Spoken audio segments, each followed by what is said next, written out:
with the National Social Security Fund that is yet again on the chopping block as its increased deductions for workers come into effect. Now, NSSF's history of alleged mismanagement of pension contributions has left Kenyans suspicious of the new rates. And as KTN's Asha Mwilu reports, NSSF still has a lot of questions to answer.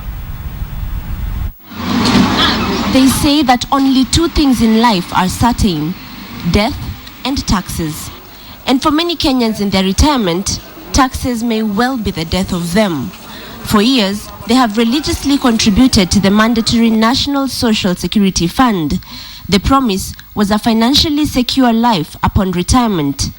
But for so many of them, it has been a trip after trip to one office after another, chasing their pension. Yangu nilienda kubatilia na kawa ngumu, naenda naruti.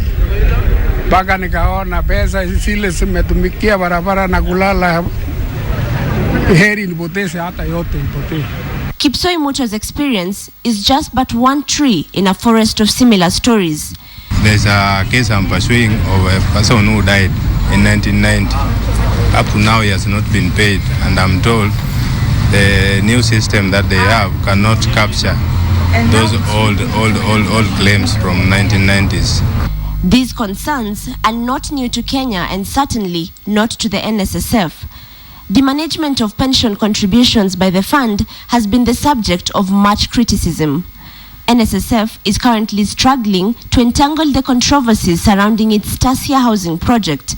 Parliament has raised the red flag over the possibility that NSSF may be using workers' money to fund the project. Expert Karithi Murimi says NSSF's latest move to increase workers' deduction should not go unchallenged. Kenyans should be extremely worried, not only on what they are going to give now, but for the objective. If you are growing my money, then you must have an annual way of giving me the return you have made for me against the returns of other entities.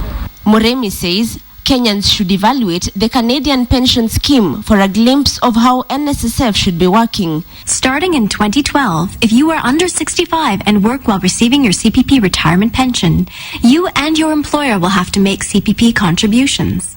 Public participation and a clear flow of information on crucial changes to the scheme are what makes Canada among the trailblazers in pension management. 6% is not a small percentage. If you are going to work, let's say for argument's sake, for 30 years, and for 30 years, 6% of your income, somebody has been keeping it aside. We are talking of the watchmen, we are talking of the house hires, in all that group. You need to have given them a hope other than the contribution side of it. Over the decades, the NSSF has been alleged to be a corridor of corruption for politicians seeking to raise funds. This harsh history has left NSSF's Board of Trustees under close scrutiny over the spirit behind these new rates for workers. When top leaders like the president and his deputy leave office, they are entitled to a huge retirement package that enables them live the life they've been living while in office. The NSSF is supposed to have the same concept for you, the common mwananchi.